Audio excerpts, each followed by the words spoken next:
often in Iraq, despite all the terrible things that were happening, you would find people who were really determined to stay and not abandon Iraq and make it work and do as much as they could to bring some sort of normalcy and a nice environment for Iraqis. One such person that I got to know was Amal Al-Khudairi, who was an art gallery owner and an art historian. Her gallery was destroyed after the U.S. invasion and after the looting, but she really tried, even after she was displaced, to still preserve the art, still be in touch with the artists, sell it at her home, and stage as many events as she possibly could. So I'm just going to read a passage from that part.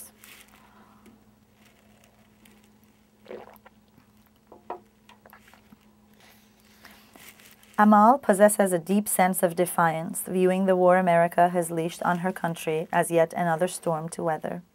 Thus far, her approach has been very matter-of-fact. She insisted on moving back to her huge villa after it was badly damaged by bombardment after the invasion.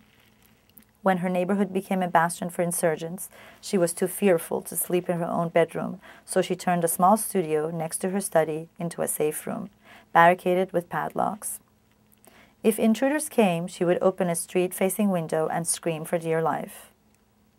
2 burglaries of her home occurred while she was away, despite the presence of her Shia guards. When kidnapping surged and rumors spread that they are inside jobs, Amal finally decides to move.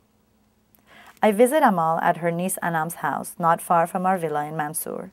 Despite the low walls that allow us to be seen from the street, we sit in the garden, because Amal determines that I can pass as a local guest to curious passerby. Speaking in English, we keep our voices down. Have you thought of leaving Iraq for a while until things get better, I ask. Everyone is asking me while I'm still here, she says, looking me in the eye. But how can I leave? If you have a sick relative, do you throw them out on the street or do you stay and nurse them back to recovery? Iraq is my sick relative. I cannot abandon it under any circumstances. Do you believe things will get better, Amal? I ask. I don't know what will happen anymore, but I know that it's important to fight it. I want to feel like I'm doing something, that I'm not just sitting and letting Americans ruin my country. How much longer can this situation continue? At 71, Amal is one of the rare Iraqis I've met with the ability to harbor deep anger and at the same time take positive measures toward improving situations. She has recently formed 2 non-governmental organizations to restore Iraqi art and archaeology, Friends of Antiquity and Heritage and Friends of the Iraqi Museums. Enlisting the help of many of her old acquaintances from the art world, she has formed a board of directors, orchestrated meetings, and written to embassies and foreign organizations for funding. She has even managed to organize a modern dance performance at the National Theater about the Abu Ghraib tortures, performed by an Iraqi performer who returns to Baghdad from Europe at Amal's invitation. At the performance, which is held in the morning rather than the customary evening theater hours, I sit next to Amal. The choreography makes dramatic use of light, sound, and video clips of the American military parading through Iraq.